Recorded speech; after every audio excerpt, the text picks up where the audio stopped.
everyone, and welcome to Comedians on Technology, People and Drugs. I'm your host, Sam Joseph, and today we're very lucky to have comedian Renée Mallette, or also known as Windmajik in virtual reality, on the podcast. Hey, Windmajik, it's really great to have you with us. Thanks so much for sharing your time. Hi, Sam. Thank you for having me. It is a pleasure, and it's a particular pleasure to be here. But like now, we had an on location version of the podcast in the Tokyo Comedy Bar in Japan this summer. So that was the first one on location. This is the first one on location in virtual reality. We are, of course, in the world famous Scenic Club, proprietor Stephen S., the man, the myth, the legend. We're in front of a live audience of a few people. Yes, everybody go, way, live audience, way, come on, yay, fantastic. So this is really exciting. And so Windmajik, you're a very, very funny person. And I know the question that's going to be on the lips of all of our listeners is, what is your comedy origin story? And usually what I do here is I kind of riff on some superhero and their origin story. And I've kind of gone through all the main ones and I'm struggling to find other characters. I must, were you given a hammer by your father that sort of encapsulated the lightning comedy, and you've been ever seeking to get that hammer back in your grasp? Or how did it all start, this comedy business? So I had an odd childhood. There wasn't a lot of laughter in my house growing up. Oh no. And I grew up on the autism spectrum, and I also have ADHD, but I didn't know it. I was undiagnosed until my late 40s. So I didn't understand a lot of how the world worked, and didn't have a lot of exposure to comedy very young. And I remember watching the class clowns, and they amazed me. It amazed me how they could just get everybody to laugh, and they just went about it so naturally. And they did things that were seemingly weird to everybody else, but it was funny, and they were accepted. And I loved it, but I was always too afraid to express myself that way.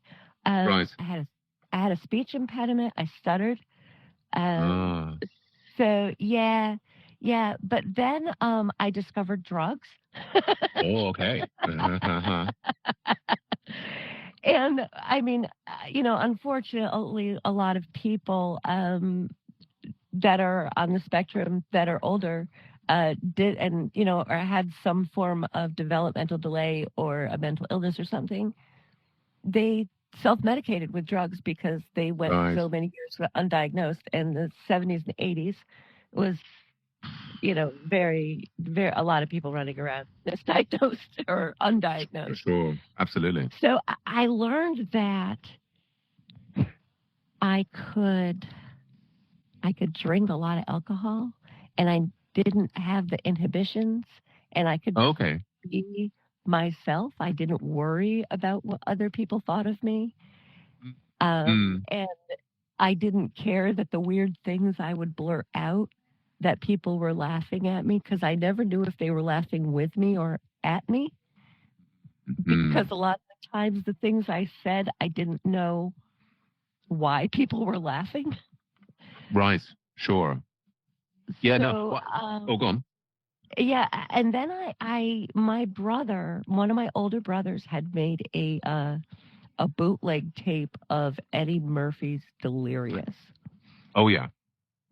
And I listened to it, and I just thought it was amazing. It was all these doors opened up, and there's whoa, people talk like this. They're the class clowns, and they actually make a career of it. It sounded like the most wonderful and amazing thing for anybody to do. And that was pretty much my inspiration for loving and learning to love stand-up comedy, was Eddie Murphy. Wow. Yes. Yeah. No, he's fantastic. So many interesting things there. If I may, you were saying you grew up, without much laughter. Whereabouts in the world were you growing up? I grew up in Vermont, in a very, very rural town on a dirt road in the middle of nowhere. But my parents were, my father was an alcoholic. He was not a very nice man. And my mom was the sweetest woman in the world. I mean, if you could picture Edith Bunker, I don't know if you know who Edith Bunker was. No. It was an old American show back in the 70s, I think, called All in the Family. And it was just this woman who, she wasn't real bright, but she had a heart of gold. And she married my dad. And my mother grew up in a very affluent family, and my dad did not. And then they two got together. So it was kind of an odd mix of of worlds coming together, and their ideas. So there wasn't a lot of real laughter. Yeah, there just wasn't a real lot of laughter. So there's sort of a bit of a rather serious or tense or sort of difficult situations in the household. A bit challenging. Yes, right. Yeah, it's I mean, I think often there's a sort of stereotype of comedians having difficult backgrounds. And then you were sort of saying about we'll come back to maybe some elements. I was just particularly thinking about what you were saying about kind of being in awe of the class clowns at school. Absolutely. Which I was also. I never seemed to be quite as quick-witted on that side of the things, and sort of when I was growing up, I was almost bullied by the class clowns. I seemed to be like at the very bottom of the pecking order, and just I couldn't really work out. And then as I get older and a bit bigger, I mean I was still quite shy, but then it was also, for me, I think drinking alcohol, I think particularly on a ski trip when I was 17, that I suddenly started coming out of my shell and saying things, and other people that were then kind of like occasionally laughing at the things that I said, and I couldn't work out, and I was like, why are you all laughing? And they were like, well, because of that thing you said. And I said, I didn't really understand what was going on. So it sounds like there's a bit of overlap there. But you mentioned, watching Eddie Murphy Delirious. I mean, we didn't get the Eddie Murphy stand-up in the UK so much as we got the movies, sort of Trading Places in Beverly Hills Cop and so on, which is where I know Eddie Murphy from when I was growing up then. But so you saw him like doing comedy, it was amazing and so on. And what was this? Forgive me, like this was at your university or at school or your first job? Whereabouts in your life were you when you were seeing? I was young. Yeah, I was young. I was probably early high school. Okay. Yeah. Yes, it's still in high school. Go on. Yeah. And I just, the way he told his stand-up was not the style that I had seen. I had seen I had seen like people just telling jokes, one-liners, telling quick jokes. Right. And to me, they never seemed real funny. I didn't get it because my autistic brain could not in any way relate to it. If there's something that I cannot relate to in any way, I can't relate. I can't imagine myself in a situation. So the way he was able to take his stories, stories from his childhood.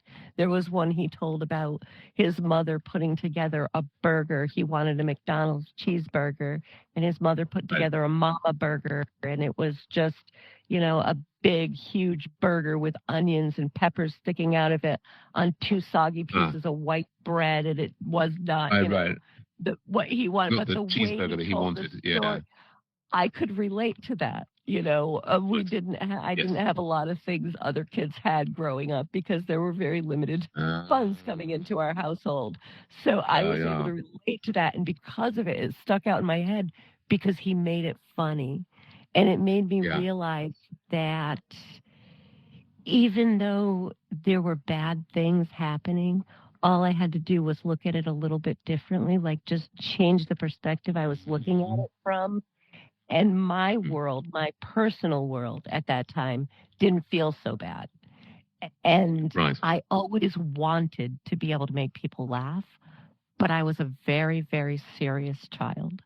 I didn't think that I ever had that ability. And it was years later that I learned I had the ability to make people laugh.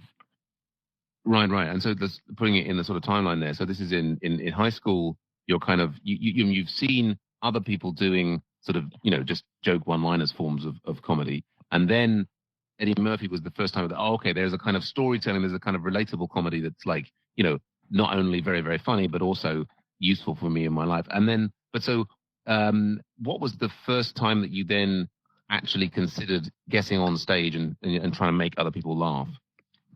The first time I did it, some girlfriends of mine I was already long out of college. I was, in business. I had a career. I was a very serious person. I did not, at that point in my life, I didn't do any drugs. I only drank alcohol very rarely and only socially. And for one reason or another, my girlfriends got me out at a karaoke bar. I have zero musical talent. I can't carry a tune in a bucket. My voice sounds terrible. It sounds like you're pulling a cat's tail. It's awful. So when my turn came up, I found the longest song I could.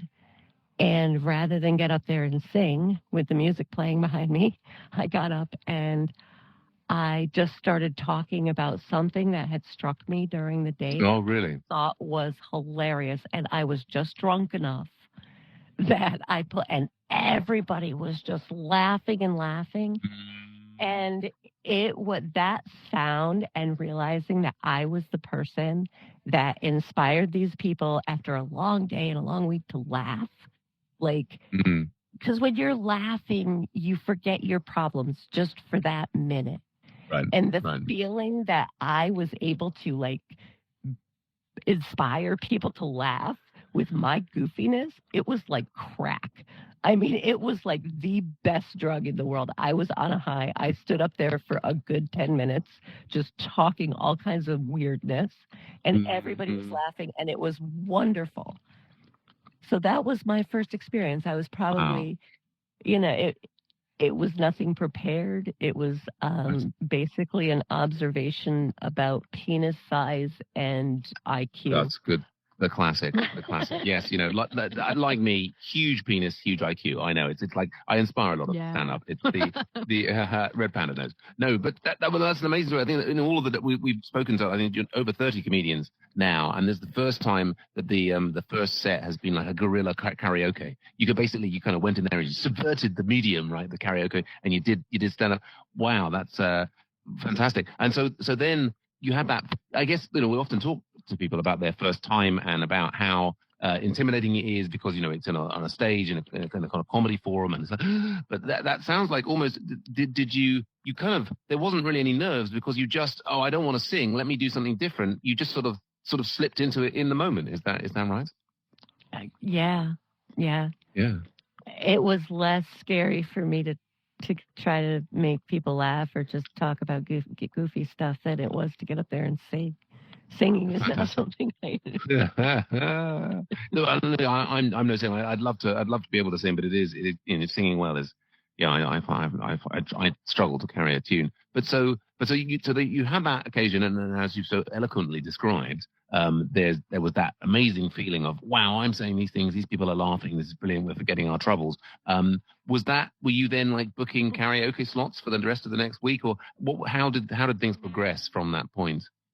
After that, I would just, around my friends when I was drinking, I was somehow always end up the center of the party, the life of the party, because I'd be telling stories and making people laugh.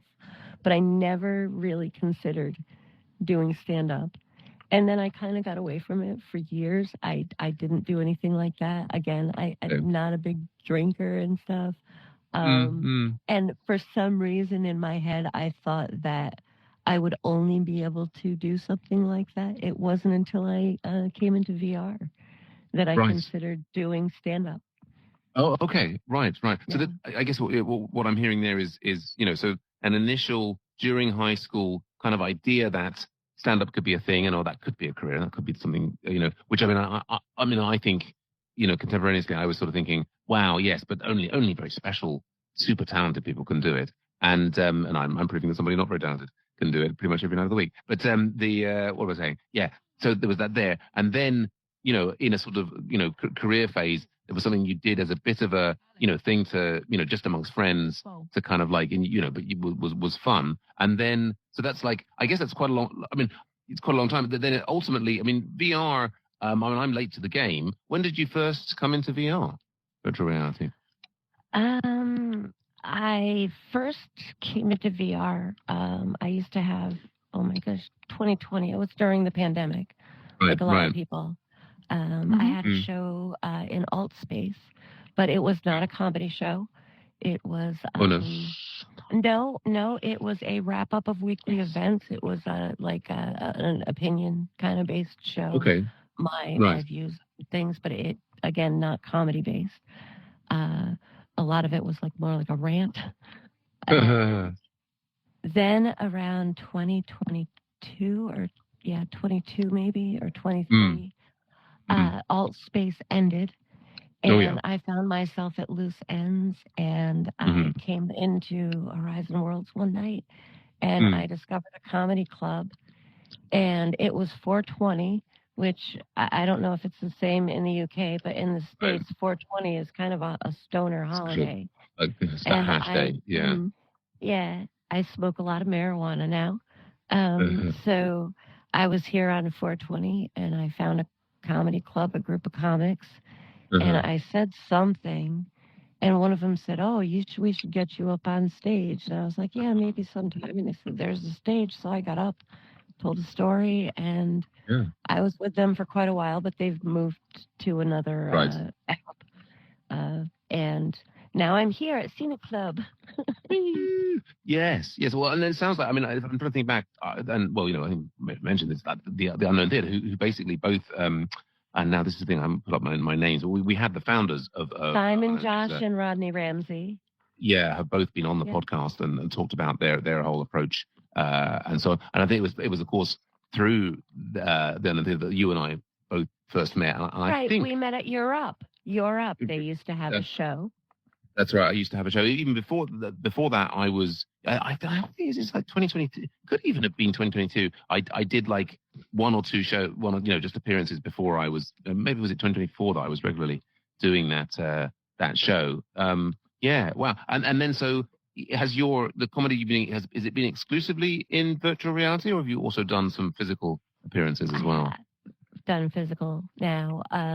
I did my first open mic in New York City at a club called the Pioneer Bar. I was there visiting with a friend, and Doobie Wan, a comic, he comes in here, has a show in here, I think first or second Tuesday of the month. He brought me there, and we both did an open mic performance, and I also host my own open mic here in Vermont. Oh, fantastic. Yes. Yeah, well, I'm looking forward to getting over to the States and sometimes at some point and joining all these things. And of course, you are wherever welcome to come to my open mic night. That would be great. Yes. And well, you're very welcome to come to mine in London. I've actually got a couple now, but yes. Careful, fantastic. I might just show up. Yeah, no, that would be wonderful. That would be wonderful. Yeah, good stuff. Wow. Okay. Yeah. And so the, for having gone from that sort of the karaoke thing, which was sort of a bit spontaneous, was the first time doing the comedy, stand-up comedy in VR, or indeed in the open mic in New York. Were they, were you fearful of it? Was it just a natural progression? I mean, how did you feel on the occasion of doing those things? Was it a big deal?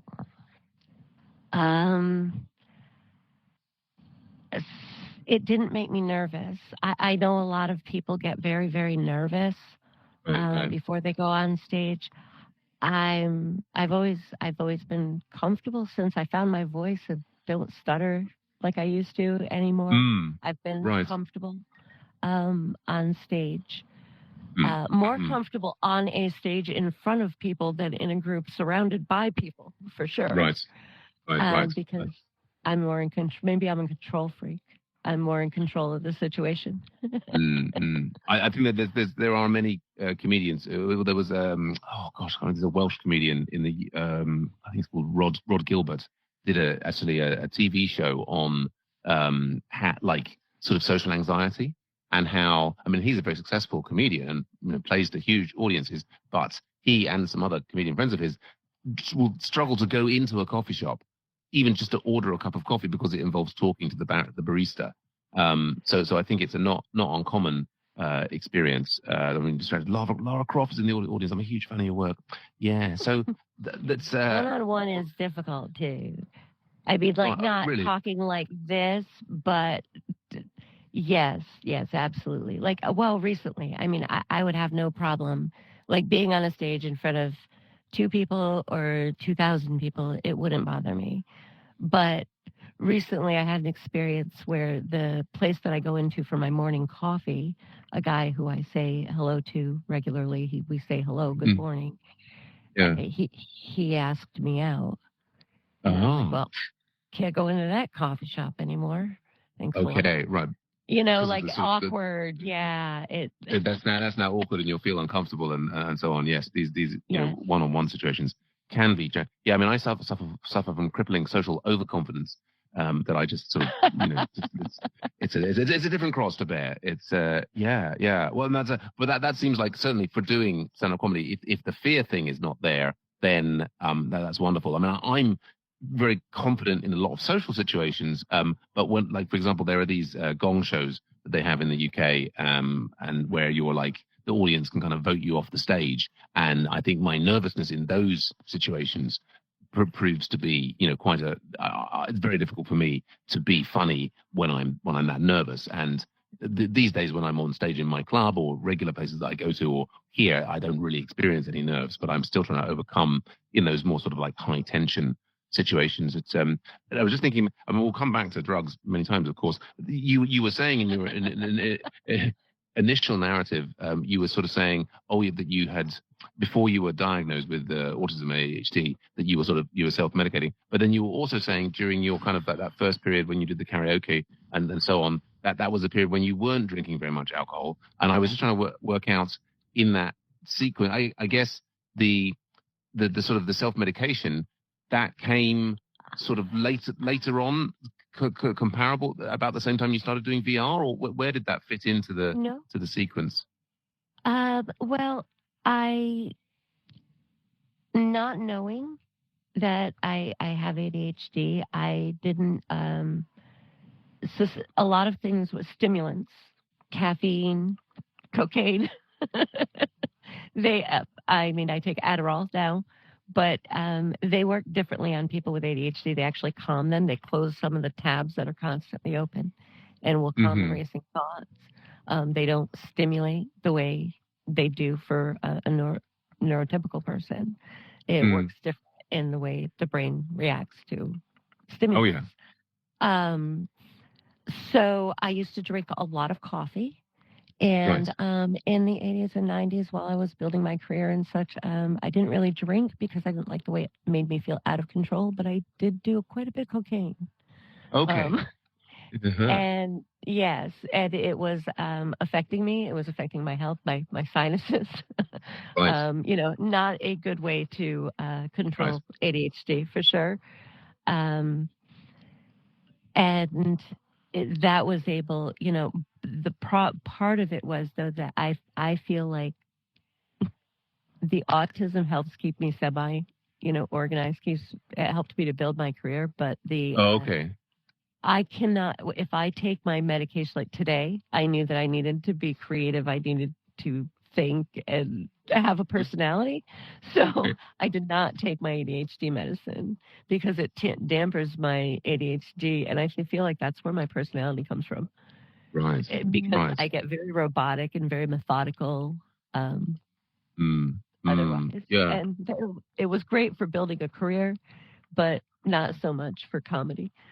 Interesting. I mean, I'm almost tempted to reverse the order of the questions, partly because there's so many different fascinating things in here. But that does now make sense. I think I'm putting together the sequence in my mind of, you know, like, all right, high school, Eddie Murphy realizing comedy, and then, you know, but building a career and sort of self-medicating with caffeine and coke in order to, like, sort of manage the ADHD, and then later on realizing, okay, no, different direction, and, you know, different drugs and VR and so on, and then doing comedy in both VR and the real world. It's really interesting. Yeah, I mean, caffeine and coke, both drugs people accuse me of being on. I don't do either. It's just, I've got enough in my mind. It's, it's the, get high on your own supply, as they say. But I guess, in respect to the genre, other people, I don't know if anybody here has actually listened. Obviously, Lara Croft is a big fan of the podcast, so I'm sure you'll know the question that's coming up next. But what we often ask about is how technology affects your life and comedy. And obviously, we mentioned virtual reality, and we'll definitely come back to the drugs, because of course the podcast is all about comedians on technology, people, and drugs. And but so technology has clearly had a big effect on your comedy in terms of, like, that was the first, through virtual reality you did stand up, and but yeah, this question is often sort of a thinly veiled attempt for me to also understand people's process. I'm really interested in how you come up with your comedic ideas, and how you live your life. So, to the extent that technology is affecting it, I'd love to hear about any use of technology in any part of your life or comedy. But I'm also just very interested in hearing about how you make things work at the moment. Well, it does. As far as technology, I mean, obviously, like we said, the VR. But the social networking helps. It helps to get, word out there. It helps exposure. Technology has helped me in that. Well, I've met a lot of people that I've met in VR, in the comedy world in VR now. I've met in person. Right. I've met both Simon and Rodney, my co-host, Belligerent, from a previous show that I had. I've met him. Wink, as so many people, Doobie Wan from VR, and it's afforded opportunities in a comedy aspect. While I'm writing, my ideas come from life. As my reality is happening, there's also this alternate reality kind of picture movie playing in my head of what it could be. And there's a soundtrack. There's a soundtrack. The characters look, wonderful and stuff. So I take that there are many things that will happen that other people don't really see humor in, and I do. So because of this little movie that's always playing in my head, interesting. So I will come up with something. I'll turn it into a joke of sorts. Or a premise for a joke, and I always run it through AI to make sure that it's not a premise that's been used before, or if it has that I'm not copying it. I would never want to do that because I smoke a lot of weed, and I'll listen to like different shows and stuff, things on YouTube. Sure. One night I was listening. I had a couple of drinks, which that does it for me. And I was with a friend of mine, and we were watching old stand-up. Rodney Dangerfield was in. Was on. Next morning, I'm in the shower, and my mind's going, and I think I'm hitting comedy gold. Right. The following Monday at this joke class that I attend sometimes, I repeat one of them. It was, in fact, Rodney Dangerfield who came up with that. I was mortified. Right. I'm like, oh my gosh, no. Worst thing for a comic is to get up on stage and say somebody else's joke. It's like, no. Right. So, after that, I am so careful, and AI is really good for that. I don't use AI to write my jokes, but I do use them to check my jokes. Fascinating. It's really interesting because it's the first, lots of people have talked about, using AI, for example, to find rhyming things or like an extended thesaurus. It's the first time I think we've heard on the podcast about using it to check whether something is out there already. And I guess, with knowing what I know about AI, I guess one might be worried about the danger of it getting it wrong. But you find that generally, I mean, of course, that the AI has got much better in terms of hallucination and so on. You find that generally it's pretty good. Like you put something in and, it will tell you, oh, yes, so-and-so, this joke was, done So interesting, fascinating. Yeah, I mean, I'm sort of trying to put together my own joke database so that you can kind of like, sort, this is not just for my own jokes, but for other people's jokes and like, for the jokes of other people that I like and have that listed and organized. But it's fascinating. And you were saying about, sort of like seeing life happening and then having kind of like this own version sort of going on in your head. And then as you're seeing that and you're having those ideas, is that getting written down in a notebook? You're taking voice notes, your notes in your phone. How do you, make sure you remember the good ideas? Many times I take out my phone if, and I'll take, I'll write notes in a pad, or I'll take voice notes. I bring my phone into the shower with me because I have a lot of thoughts in the shower because there's nothing else to distract me. So I'll put my phone and do voice notes. I will do the same. I always put my, obviously it's dangerous using the phone in the shower. I tend to put, like, we've got a little cupboard that's next to the shower, and I always put the phone in the little cupboard next to the shower, and then I'm having a shower, and then if I have a thought, I'm like, right, turn the shower off quickly, write it down. Yes, absolutely, brilliant. And then so once you've had those, do you then, and you've had that's the sort of seed of the idea, do you then like make a certain amount of time each day to spend polishing those ideas, or do you just take them on stage? What's the process after that? I don't like to practice too much. If I practice too much, it very much sounds practiced and rehearsed. I will, what I do is I'll look at it. I'll think, oh yeah, that was funny.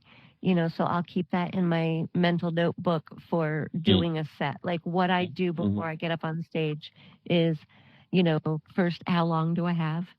And I know approximately how long it's going to take me to spin each thing. And I just look at the ideas. I don't have everything written out word for word. I just have, one or two words just to jog my memory. And then I just roll with it from there because it's more natural. Right. No, brilliant. Keep it loose. And then do you find you record your sets and then you watch them back afterwards to try and analyze, or you trying to prefer not to do that? Yes. I do. I watch, well, like this one, I have my bot in here recording this, and I'll go back and I'll study it, and I'll study the way I spoke, the way I use words. I know I have an odd like speech pattern sometimes, and I do try to smooth it out. One thing I do that I learned that not to stutter is everything I say as I'm speaking, and I didn't know that this wasn't a normal thing to do until only a few years ago, is I'm reading everything I say. And so when I'm reading, I don't stutter. When I get excited and I can't find my words and I'm too happy or too excited or get very emotional, I will stutter and stammer over my words. Okay. And so so you're saying in order to avoid stuttering, you kind of read things off a pad that you... No, in my mind, I read every word. Oh, in your mind. I see the words.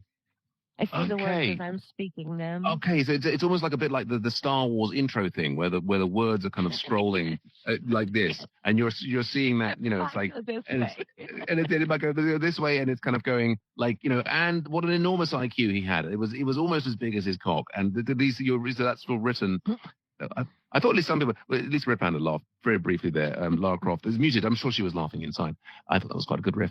But it was a callback there. See, he was talking because we talked about big cocks.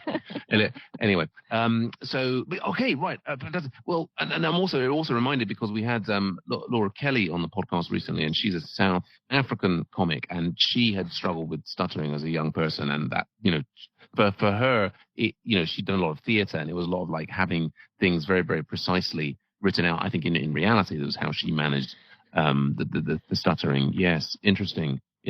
Right. So you're seeing the words, and then you're reviewing them afterwards. And yeah, fantastic.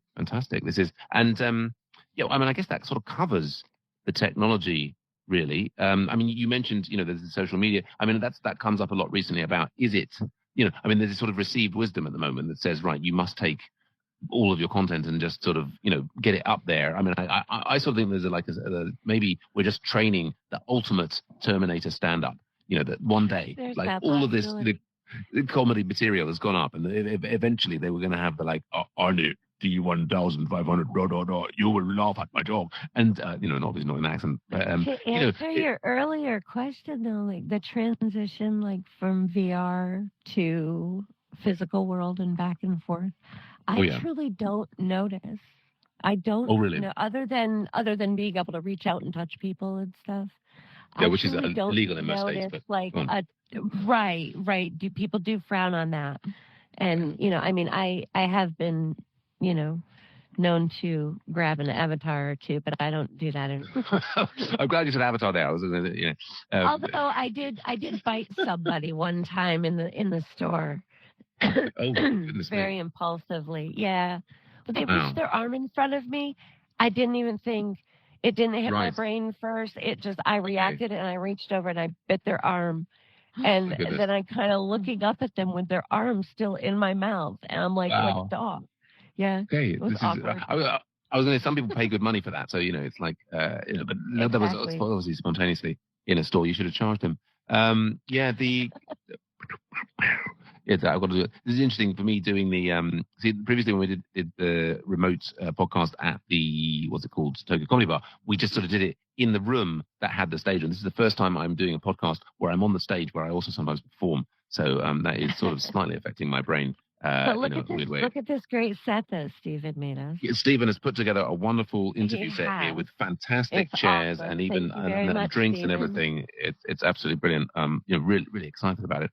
But yeah, I think it's maybe time to move on to the next question, which is about the people that have had the biggest impact on your life and comedy. What was I going to say? Yeah, and often this becomes, there's not so many because naturally those people come out from the comedy origin story. We've mentioned Eddie Murphy already. We mentioned your parents, your friends who got you to do karaoke or wanted you to do karaoke, and what did they start? But yeah, I mean, are there other people that you'd like to call out that have been big influence, whether they're people directly in your life or people, other in the stellar comedy array of other comedic influences? Who are the biggest folks? The biggest influences are Simon, Josh, and Rodney Ramsey, definitely. Right. Yeah, they. I mean,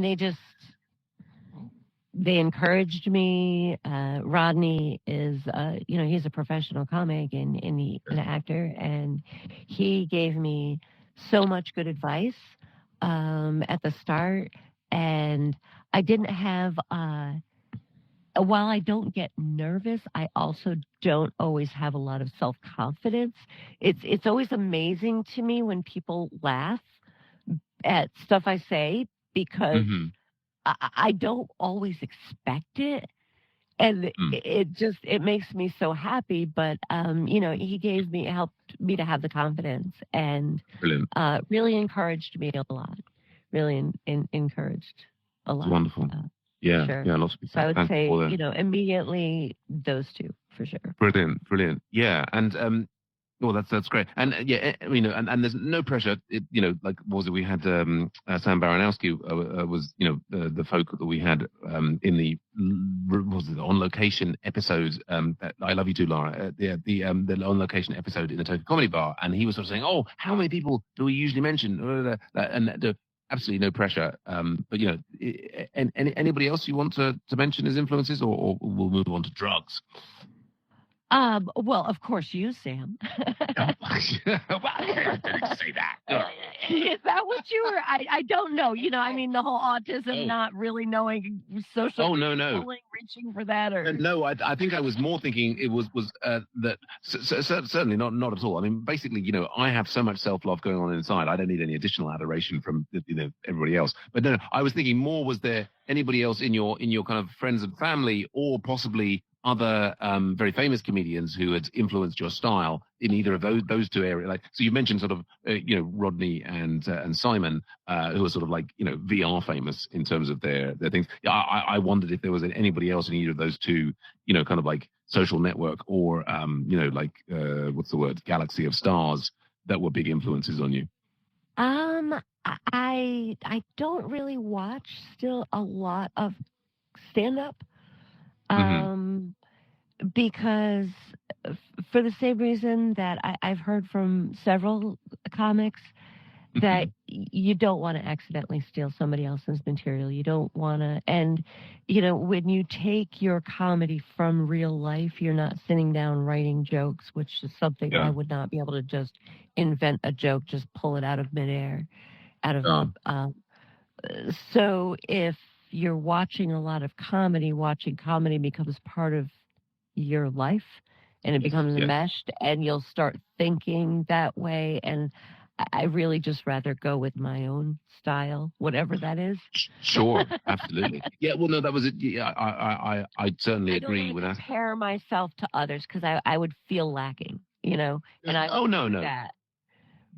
Yes, that's certainly a danger. Yeah, I mean, but I partly mentioned because you mentioned one time watching Rodney Dangerfield, and so I wondered if there were other, like before you started doing stand up, were there stand-ups who you particularly enjoyed, like Eddie Murphy, for example? George Carlin. I think he's brilliant, and I mean, I think he's one of the most brilliant comics that ever graced the stage. I mean, the rapid fire way that he could, just deliver his sets and stuff were just amazing to me.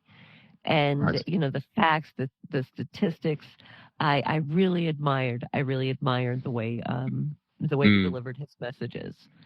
Right. And fantastic. Yeah, no, he's one of the greats. But again, like, while I admire that style of comedy, I could never do. I could never ever do. Well, you never know, but yeah, everybody has their own different voice, and I think I mean, this is like the modern stand-up comedy art form. It's about finding your truth and exposing your truth, and then like finding the funniness in that. I think we all aspire to doing that. I mean, I kind of, yes, I'm not attracted to go and see big stand-up comedy shows. Partly for the all right, I'm going to copy people, or that risk. I mean, when I was younger, before I was doing stand-up comedy, I used to watch Dylan Moran and went to see him a few times, and he's a very funny Irish comic in the UK. And I would find myself, in the pub afterwards, sort of copying his style a little bit, because he just had a very, sort of like his style of talking was just so attractive to me. But I mean, these days for myself personally, I mean, I do, though, like, often to help myself go to sleep, I go to sleep listening to actually either my recording of me having done the comedy booby trap here, that night, or just, like, for example, I was just listening to Mark Maron's, one of his new albums, and just all these different things. Yes, Shuriken. Yes. Points for all this. And people say there's that risk. Oh, if you're listening to this comedy as you fall asleep, you might end up recapitulating it. But I sort of see it as, it's a big dumpster, and like there's the whole of my life, and then there's like all the different comedic styles. And I was listening to Hannibal Buress last night, and I just try and, like, almost every night be sort of like drifting off to a different style. And then, also, as you know from my comedy booby trap, is it's like I'm continually doing new things all the time. And I'm hoping that in some ways by doing that I'm not allowing myself to stick into one thing that ends up being, I've lifted it off. But yeah, I'm absolutely going to be using your tip, which is like, if you've got good new stuff, ask AI, has this been done before? Of course, then this thing, are we giving them our secrets? When we really do have hit the jackpot, it's like, yeah, like the AI is going to go, yes, that's never been done before, and it's brilliant, and I'm going to go off and have a comedy career off the back of it. It could happen.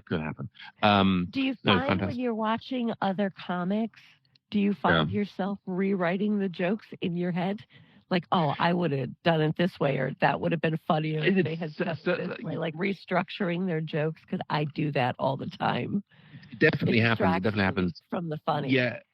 I think when I'm doing this kind of like falling asleep to comedy, there's a little bit less of that, because I'm usually so tired at the end of the day. But because the other context in which I see a lot of comics is I run these comedy nights, and I have, on a given comedy night, there's another 10 comedians, at the open mic or slightly higher level, semi-pro, what have you. And I'm hearing their material.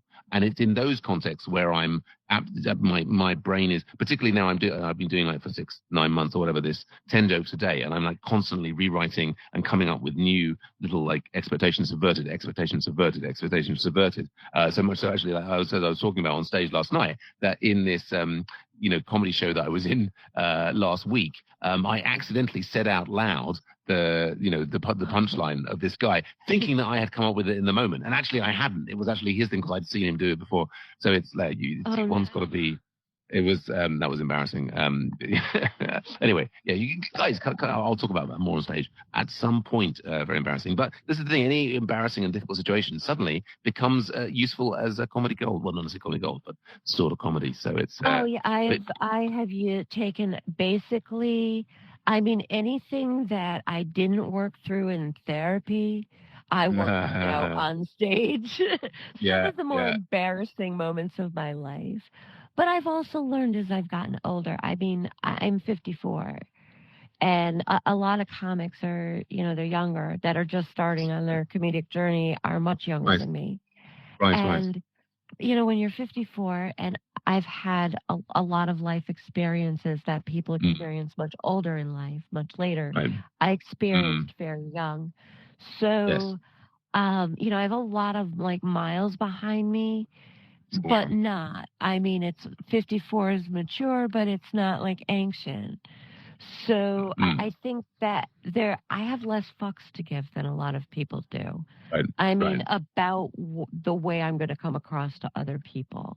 There was a time that I would worry that the things that I say on stage were going, oh my goodness, what if so-and-so sees this? What if so-and-so sees that?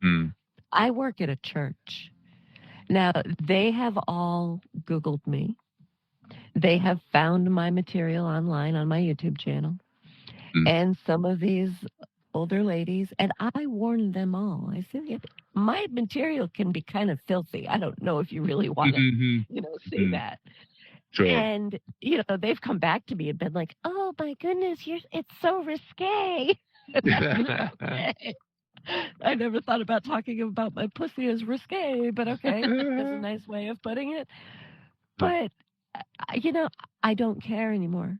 And I mean, the pastor said to me one time, well, I should, like to see you, see one of your shows, one of your sets sometimes. And I just looked at him, I said, look, dude, you're a pastor.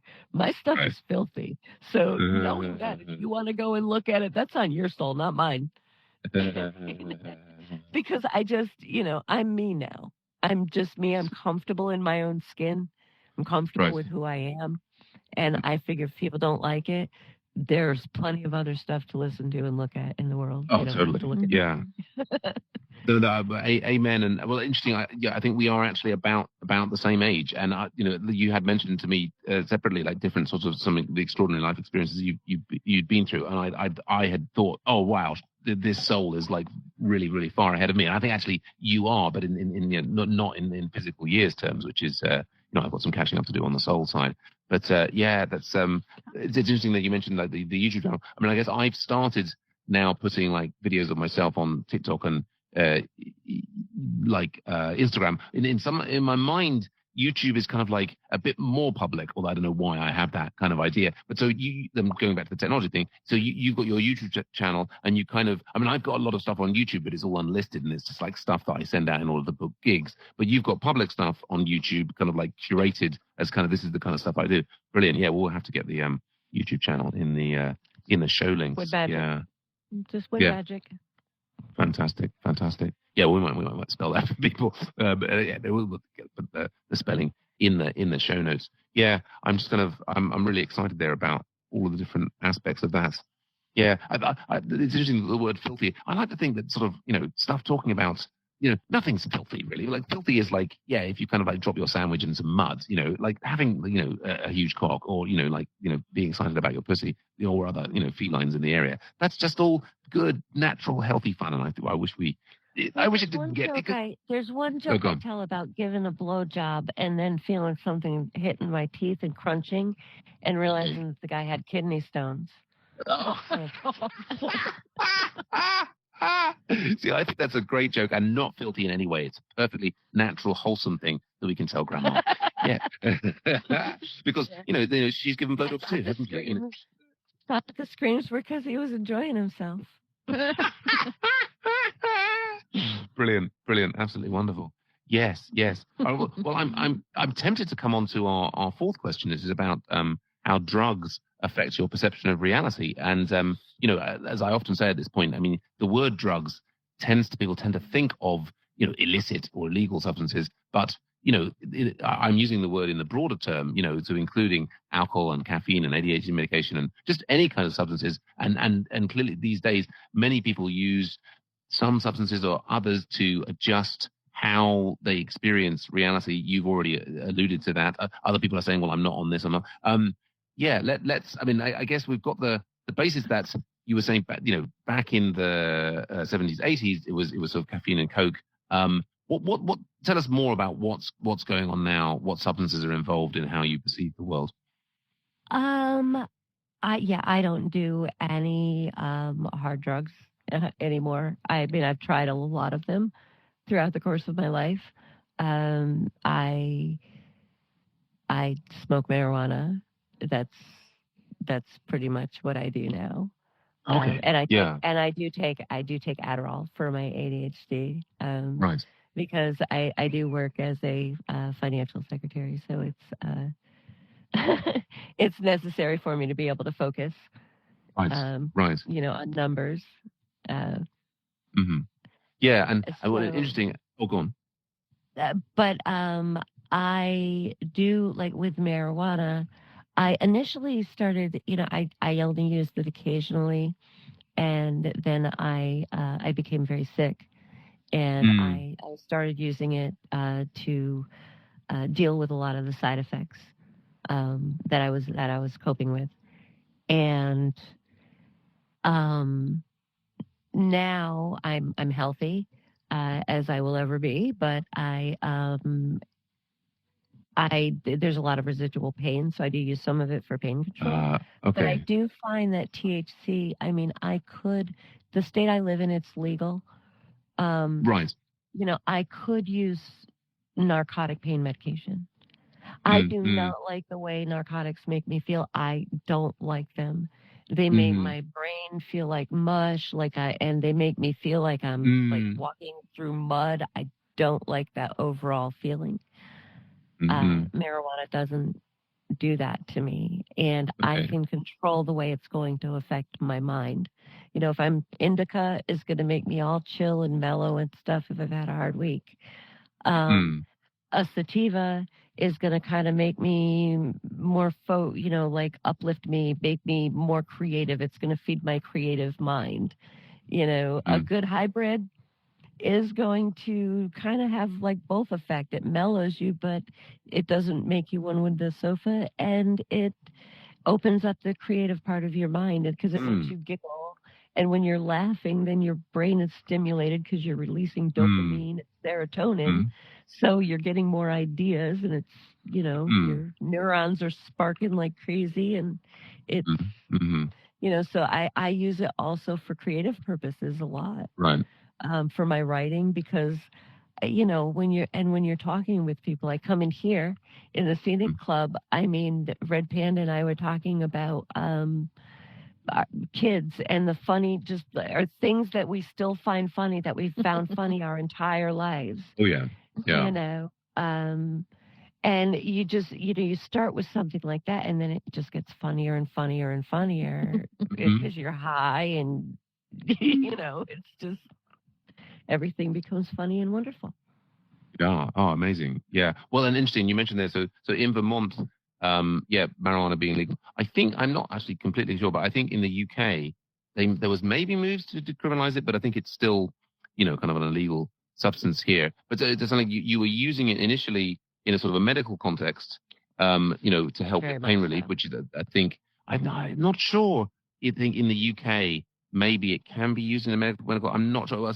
I'm a bit confused because I listen to so many American comedians talking about medical marijuana and this and the other. But then, actually in the UK, it's I think it's still a different state of affairs here. But you mentioned there also the sort of like narcotic pain relief, and that's become very big in the. I mean, I used to live in the US, and I had like a hernia operation, and I got like I think oxycodone or these sorts of things. Yeah. Hydrocodone. I don't remember the names of the stuff, and I found them to be like, wow, that was. I mean, they were amazingly effective pain relief, and I quite enjoyed them. I mean, I think they are causing all sorts of difficult challenges, of substance abuse within the US. Yes, they are. I did not find myself addicted to them in the way that I absolutely had been with tobacco or alcohol, just me personally. But yeah, having left the States and then, not having those things are just not available in the UK. You get sort of like the pain relief here just tends to be this paracetamol or like, maybe codeine, which for me doesn't seem to make any difference whatsoever. But right. And so, yeah, so you're saying you're using the and you say the THC. Are you, just out of interest, how are you consuming? Are you actually smoking that and inhaling it, or suddenly I'm on? What's happened there? Wow, I'm so high. I've jumped up on this table over here. What happened? Well, and now I'm off the stage. Yeah, I don't know. Yeah. Steve will probably sort that out for me.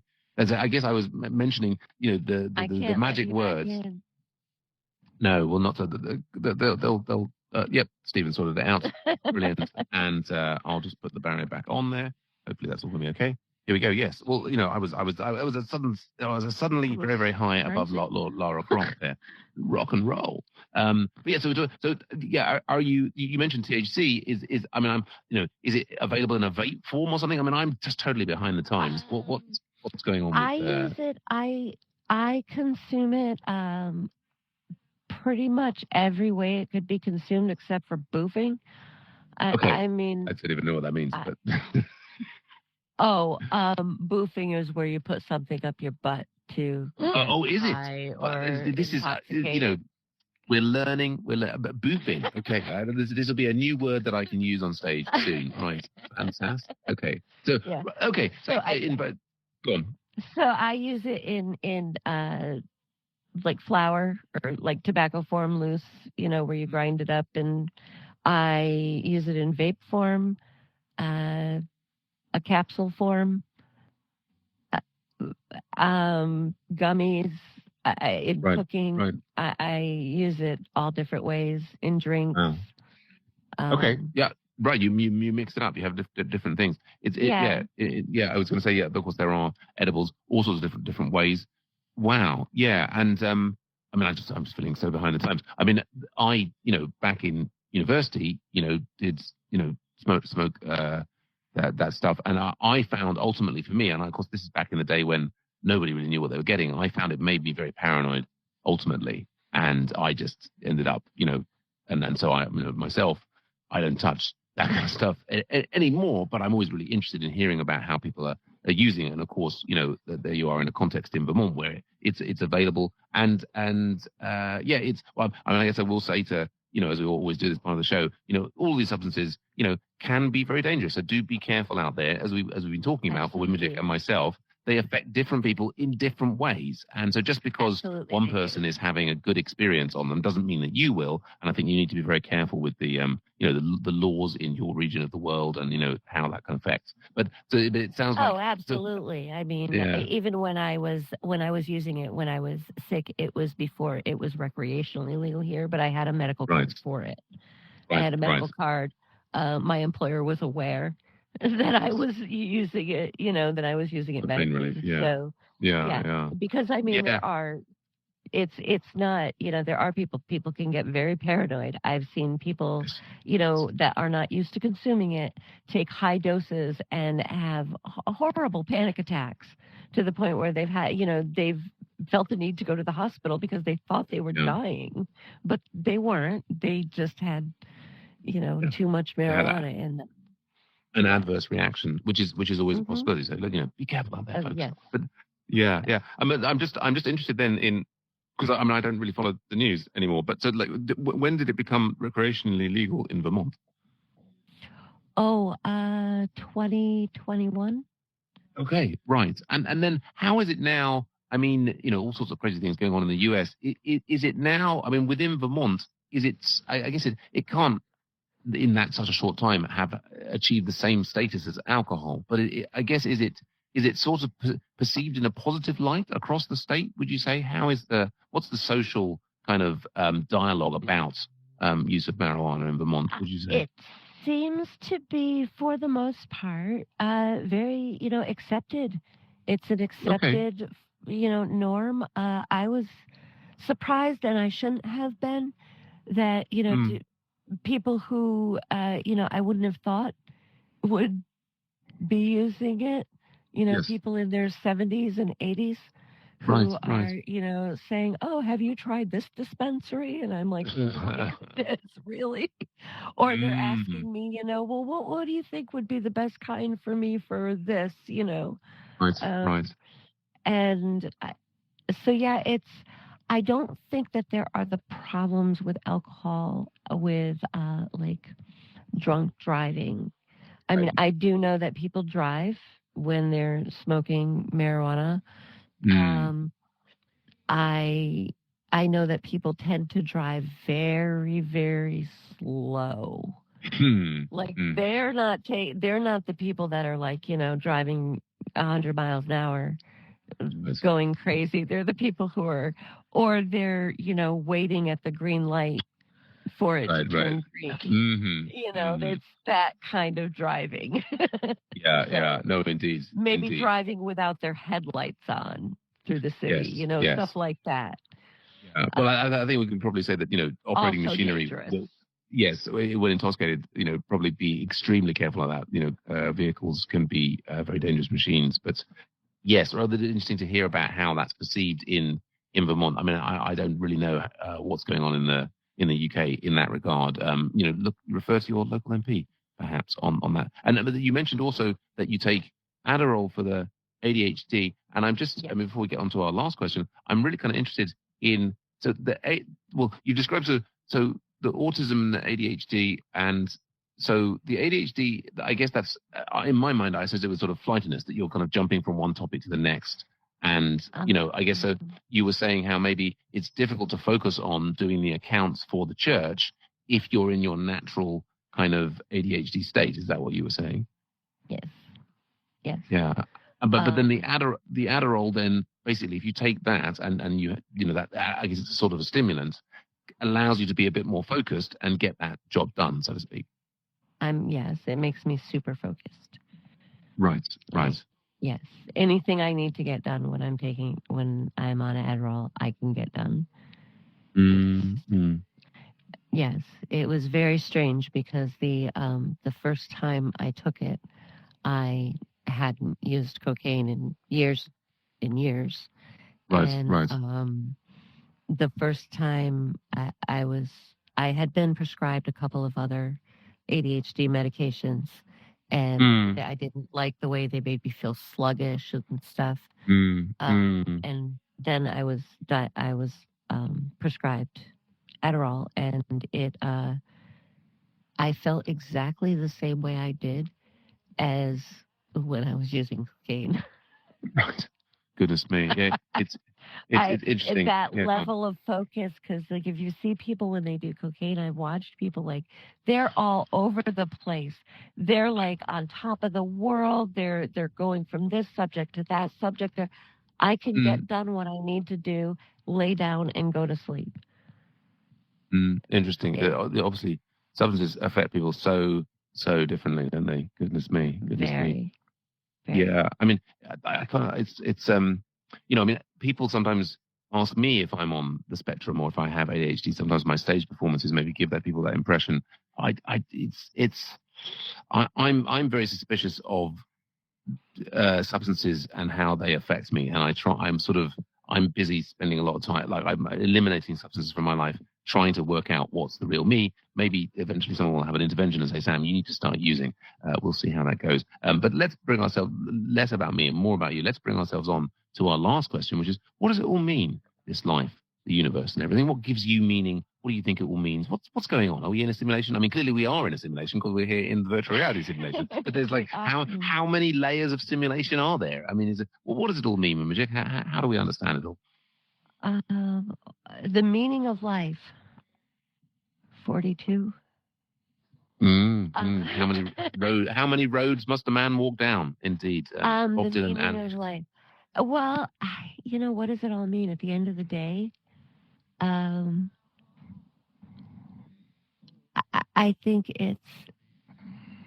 for everybody it's something different. Right. I think for everybody it's something different, but I think at the end of the day, it's being able to go to sleep and saying, I did the best that I could today. I did the best that I could.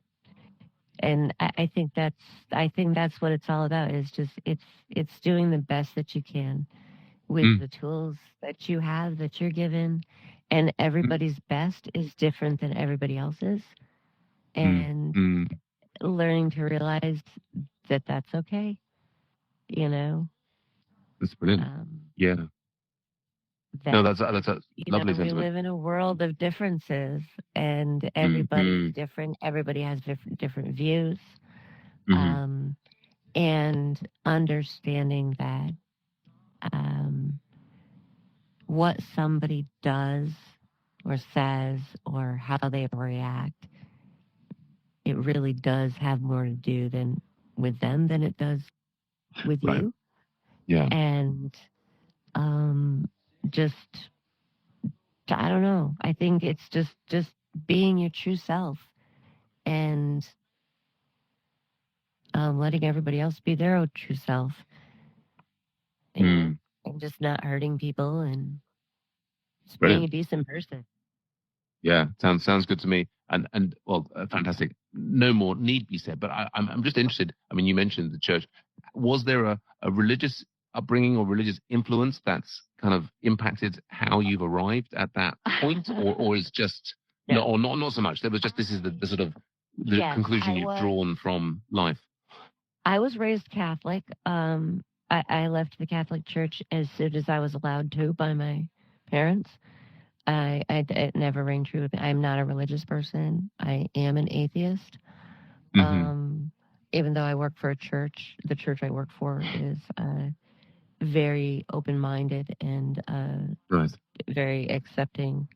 And I guess they pay real dollars rather than spiritual dollars. So I mean, that's they do pay some real dollars, yes, which does is a bit of an incentive for me to get up and go there every day. But truly, I love it. The people I work with are amazing. I have never in my life worked in any position that has given me more satisfaction and made me feel better about myself when I left the door, because I'm not working to make rich people richer. I'm working for a place that is nonprofit, and anything that they take in over and above their operating expenses goes to outreach programs. So it makes me feel really good to work for a place like that. That's wonderful. Wonderful. So great to hear. Yeah, I mean, my perspective in life changed a lot after. I mean, I lost my husband young. I was under 40 when I became widowed, and I fought cancer for almost 10 years. Wow. And and it gave me a different perspective, changed my whole outlook on life. Sure. And then learning that I'm neurodivergent, and going through 4.5 years of therapy.